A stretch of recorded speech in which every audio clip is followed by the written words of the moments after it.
छत्तीसगढ़ में कांग्रेस अपने घरेलू विवादों से बाहर नहीं आ पा रही है और भाजपा की सरकार है जो रफ्तार नहीं पकड़ पा रही है। आए दिन मंत्रिमंडल में फेरबदल की चर्चा गलियारों में चलती ही रहती है, तो मुख्यमंत्री के गृह क्षेत्र से ही वरिष्ठ नेत्री का ऑडियो वायरल हो जाता है, जिसमें कहा जाता है कि ऊपर के लोग सरकार के कामकाज से खुश नहीं है। भाजपा भूपेश बघेल को मुख्यमंत्री बनाने के फिराक में है, तो भाजपा के ही दिग्गज टीएस बाबा को कांग्रेस छोड़ने की नसीहत देते हुए खुला ऑफर देते हुए नजर आते हैं। नमस्कार, अभिषेक दुबे के साथ आप देख रहे हैं CGNN लाइव। छत्तीसगढ़ के सियासी गलियारे में इन दिनों तूफान मचा हुआ है।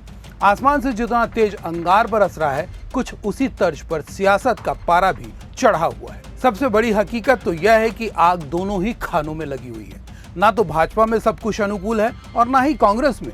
इन तमाम बातों का विश्लेषण आपके सामने करेंगे, पर इस वक्त की सबसे बड़ी खबर टीएस बाबा को भाजपा के दिग्गज नेता अजय चंद्राकर की वो नसीहत और वो ऑफर है जिसने सियासी गलियारे में खलबली मचा दी है। सबसे पहले तो समझना होगा कि आखिर ऑफर के पीछे की कहानी क्या है। हालांकि भाजपा नेता अजय चंद्राकर इससे पहले भी टीएस बाबा को ऑफर दे चुके हैं, जिसमें उन्होंने यहां तक कह दिया था कि मुख्यमंत्री की कुर्सी पर भी बिठा देंगे। बहरहाल समय के साथ उस बात पर धूल की परतें भी जम चुकी हैं, पर ताजा मामला क्या है उस पर आज बात कर लेते हैं। आपके ध्यान में होगा कि बीते सप्ताह कांग्रेस प्रदेश अध्यक्ष दीपक बैज ने मीडिया से चर्चा के दौरान यह कह दिया कि टीएस बाबा को अब दिल्ली में काम करना चाहिए। छत्तीसगढ़ में युवाओं को मौका दिया जाना चाहिए। बात यहीं थम जाती तो मसला नहीं गरमाता, लेकिन टीएस सिंहदेव ने बैज के बयान पर तत्काल प्रतिक्रिया दे दी। हालांकि उन्होंने जिस अंदाज में बयान दिया, सीधे तौर पर वह साधारण प्रतिक्रिया नहीं थी, बल्कि पलटवार के तौर पर सधा हुआ कटाक्ष था।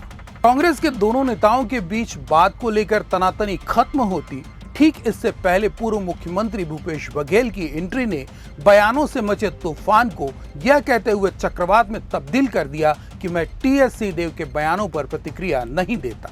इस बयान के साथ ही कांग्रेस के भीतर की अंतरकला को नई हवा मिल गई, जिसे लपकने में भाजपा ने जरा भी देरी नहीं की। अब बात करते हैं उस ऑफर की जो भाजपा के दिग्गज नेता अजय चंद्राकर की तरफ से आया है। भले ही उन्होंने बातों को गोलमोल तरीके से पेश किया है, पर जिस नजाकत के साथ कहा है उसका सीधा अर्थ एक ही निकलता है। भाजपा नेता ने इस मसले को सीधे तौर पर टीएस बाबा के मान मर्दन से जोड़ दिया है। उनका मानना है कि राज्य के एक प्रतिष्ठित नेता के साथ टीएस बाबा छत्तीसगढ़ के उस घराने से ताल्लुक रखते हैं जिनका सम्मान हर किसी को करना चाहिए। आइए आपको सुनाते हैं अजय चंद्राकर का वो पूरा बयान।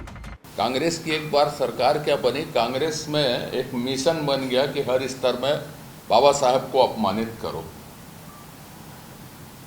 दीपक बैज जी किसके सहारे वो बयान दे रहे हैं, कौन उससे बयान दिलवा रहा है? और भूपेश बघेल जी कोई टिप्पणी नहीं करूंगा बोल रहे हैं।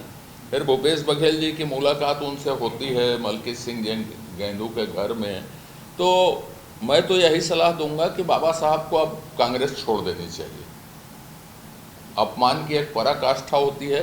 एक प्रतिष्ठित राजनीतिक परिवार, प्रतिष्ठित छत्तीसगढ़ के महत्वपूर्ण परिवार जिसका छत्तीसगढ़ के विकास में एक योगदान है, माता का, पिता का, गौरवशाली वंश का, ऐसे लोगों के द्वारा अपमानित होना सार्वजनिक जीवन नहीं है।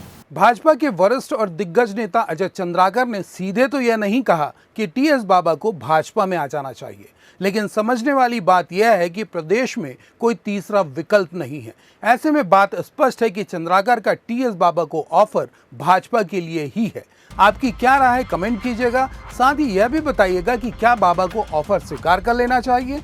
कमेंट के साथ ही लाइक और शेयर का सिलसिला बरकरार रखिएगा और चैनल को सब्सक्राइब करना मत भूलिएगा। नमस्कार।